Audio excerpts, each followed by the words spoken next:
En el nombre del Padre, del Hijo, del Espíritu Santo. Amén.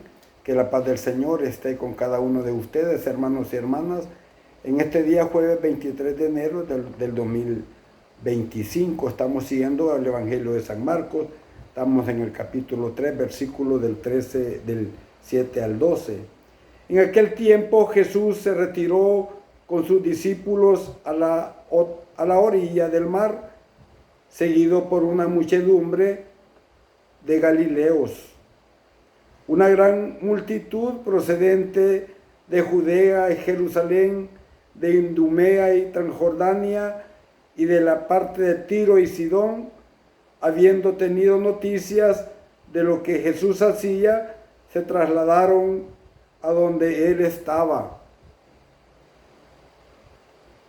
Entonces rogó Jesús a sus discípulos que le consiguieran una barca para subir en ella, porque era tanta la multitud que estaba a punto de aplastarlo. En efecto, Jesús había curado a muchos, de manera que todos los que padecían algún mal se le echaban encima para tocarlo. Cuando los poseídos por espíritus inmundos lo veían, se echaban a sus pies y gritaban: «Tú eres el Hijo de Dios». Pero Jesús les prohibía que lo manifestaran. Palabra del Señor. Gloria y honor a ti, Señor Jesús. Hoy todavía reciente, digamos, el bautismo de Juan en las aguas del río Jordán, deberíamos recordar el talante, digamos, de conversión también de nuestro propio bautismo. Yo digo que en la gran mayoría de católicos que son bautizados y confirmados no tienen la conciencia de lo que eso significa, porque si esos tuvieran conciencia de lo que significa el ser bautizado y confirmado, sería otra cosa.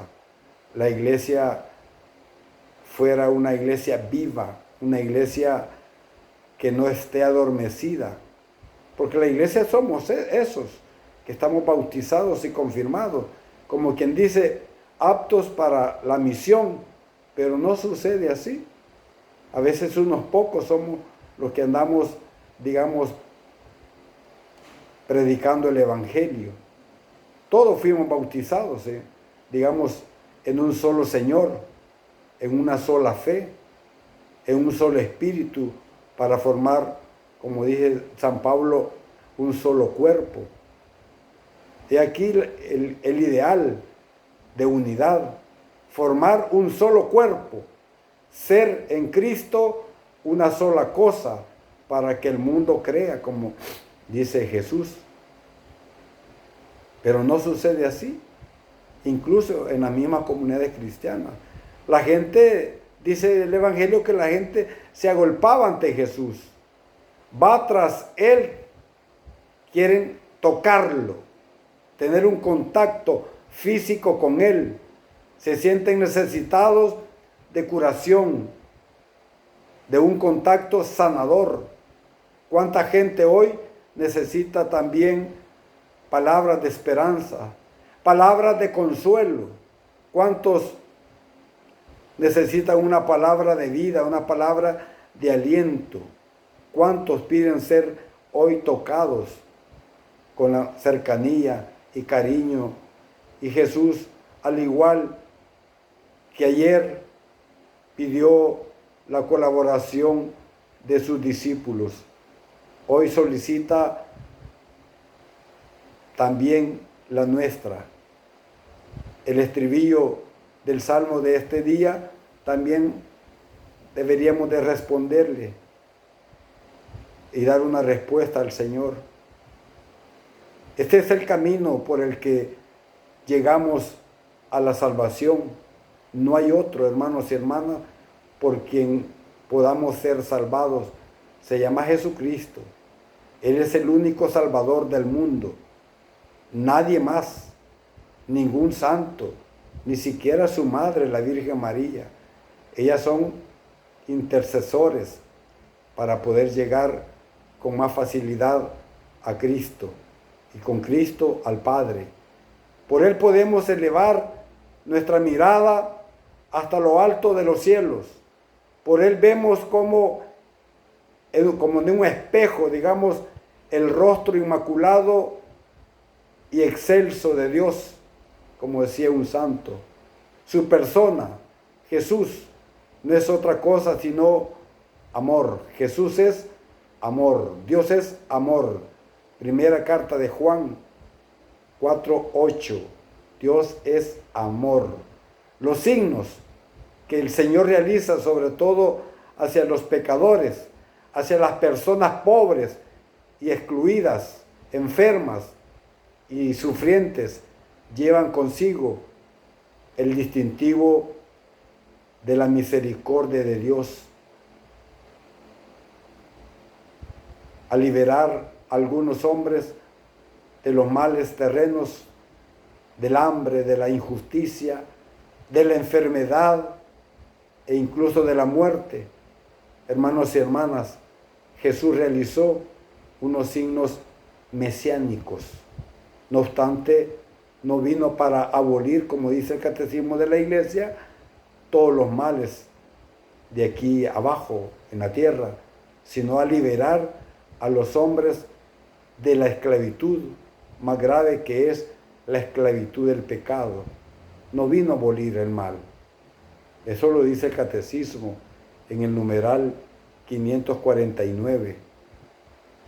Le siguió, dice, una gran muchedumbre de Galilea, también de Judea, de Jerusalén, de Idumea, del otro lado, dice, del Jordán, de los alrededores de Tiro y Sidón. Qué maravilloso. La gente percibía el poder de Dios en él. En el Evangelio de hoy, por lo tanto, vemos como una gran muchedumbre de Galilea y también otra muchedumbre, digamos, gente procedente de todas partes, como ya lo dice el Evangelio, se acerca al Señor y Él acoge y procura el bien para todos, sin excepción de nadie. Démonos cuenta, hermanos y hermanas, de cómo a lo largo de los siglos los cristianos nos hemos dividido, unos católicos, otros ortodoxos, anglicanos, luteranos y un largo etcétera de confesiones cristianas. El pecado histórico le podemos llamar a esto. Pecado histórico contra una de las notas esenciales de la Iglesia de Cristo, como es la unidad. Por eso hay un movimiento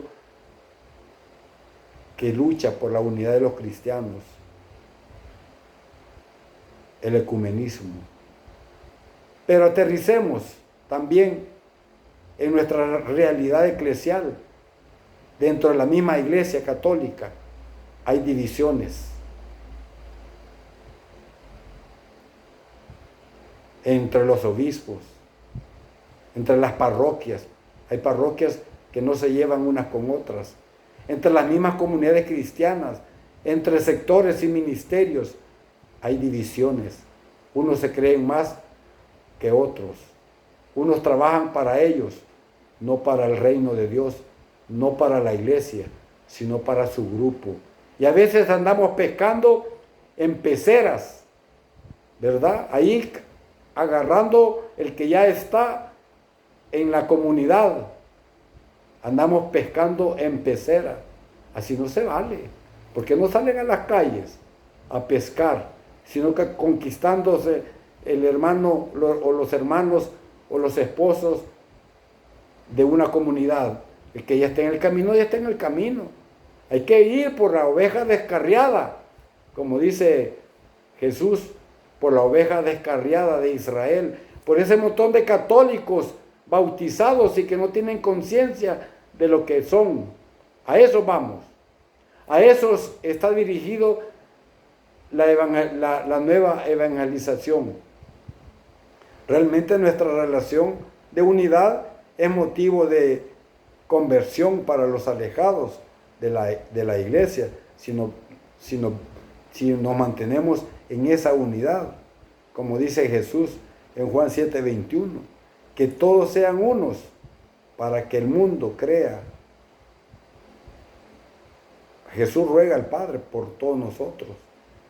Este es el reto, hermanos y hermanas, que los paganos vean cómo se relacionan los grupos de creyentes que, congregados por el Espíritu Santo en la iglesia de Cristo, tienen un solo corazón y una sola alma.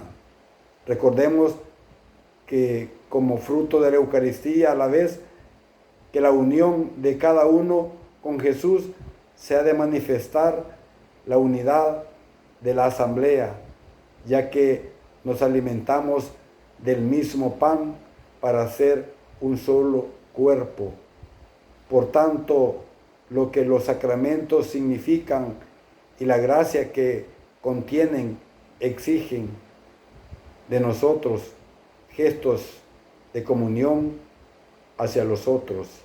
Por lo tanto, hermanos y hermanas, nuestra conversación es a la unidad trinitaria, lo cual es un don que viene de lo alto, y nuestra tarea santificadora no puede obviar, mejor dicho, los gestos de comunión, de comprensión, de acogida y de perdón hacia los demás.